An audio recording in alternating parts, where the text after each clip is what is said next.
Devices to make their words come alive and make you feel, hear, maybe smell, taste what they are experiencing. They are also called literary devices, and you will also notice there's quite a bit of figurative language in here. Some of this I know that you've reviewed in language arts already this year, but we're going to look at them in the context of poetry. Simile. A simile is a stated comparison of two unlike objects using the words like or as. She's as quiet as a mouse. Metaphor is an implied direct comparison of two unlike objects without using the words like or as. He is a bear when he first wakes up. There is quite a bit of metaphor in this poem. You'll find this poem in the classroom. Mirror, mirror on the wall, I don't think you know me at all. Whilst you reflect the lair you see, please realize there is more to me. You cannot hope that frame and skin will let you read what lies within. I'm fire and passion, soul and art, untamed spirit, giving heart. And maybe beauty isn't mine, I do not match the term defined. But flesh alone will not speak for me. I'm a book. Come read my story. Personification, giving non-human objects human characteristics, senses, or personalities. My eggs stared back like sick eyes. I get the sense that this person does not like eggs. Hyperbole is an exaggerated statement used to heighten effect, and it is often funny or a comic statement. I could sleep for a year. Time out. Here's an example of a poem with a few examples of hyperbole. All by myself, alone in a room, my mom put me in time out. So lonely. It's been 10,000 years.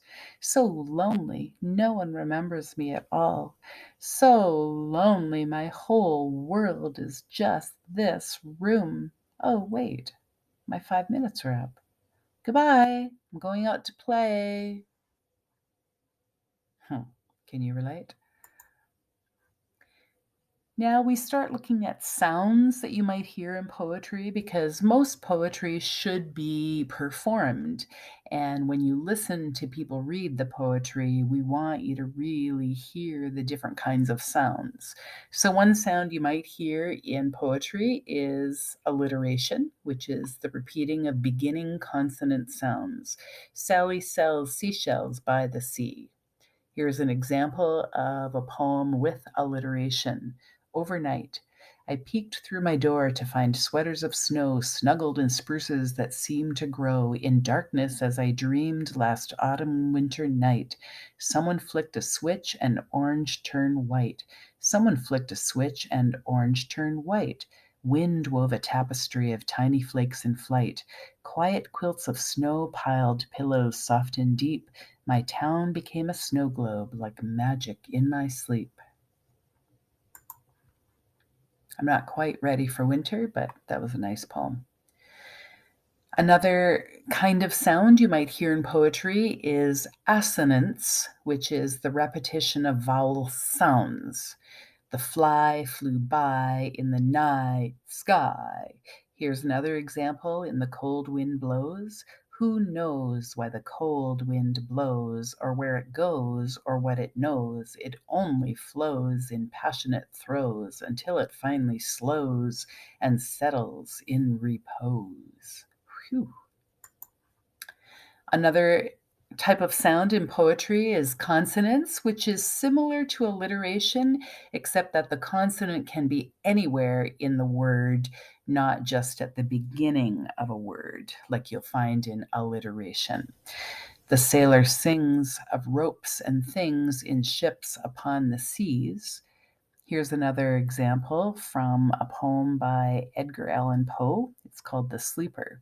At midnight in the month of June, I stand beneath the mystic moon. An opiate vapor, dewy dim, exhales from out her golden rim, and softly dripping drop by drop upon the quiet mountain top, steals drowsily and musically into the universal valley. And so most of it you might be able to call alliteration in that poem, but if you look at universal and valley, the V is not necessarily at the beginning of the word. And it's not a whole bunch of words like Sally sells seashells in a row. Rhyme, when we look at rhyme, and not all poems rhyme, but some poems do, and you can play around with rhyming poems, or you can try some free verse poems that don't necessarily rhyme. But we have end rhyme and we have internal rhyme. So end rhyme is when you have rhymes at the ends of the lines of poetry. So she always had to turn a light beside her attic bed at night, so light and night rhyme. Whereas internal rhyme, you have rhyming of words within one line of poetry. Jack Sprat could eat no fat. So we've got sprat and fat in the same line, and they rhyme. And then the famous onomatopoeia, where we have the use of a word whose sound makes you think of its meaning: buzz, zip, gushy, yum, chirp, and smooch. All right, it's fun to play around with onomatopoeia in poetry and in our personal narrative writing. And repetition is often used in poems, and poets repeat a word or a phrase to add rhythm or to emphasize an idea. Even think about some of the songs you know that have a lot of repetition in them, and you think, why is that repetition there? While I nodded, nearly napping, suddenly there came a tapping as of someone gently rapping at my chamber door. It's got a lot of ing in there, also some rhyme. Here's another example of a poem that has a lot of repetition. Carsick. I'm carsick. Open a window. I'm carsick. Take this pill. I'm carsick. Rest your eyes. I'm carsick. Shh, be still. I'm carsick. Drink some ginger ale. I'm carsick.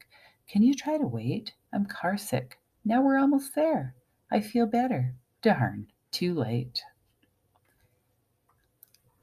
Sounds like a little kid going on and on and on about the same thing.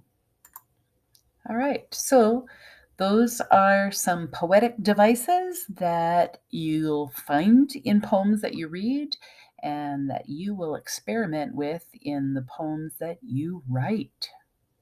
Have fun.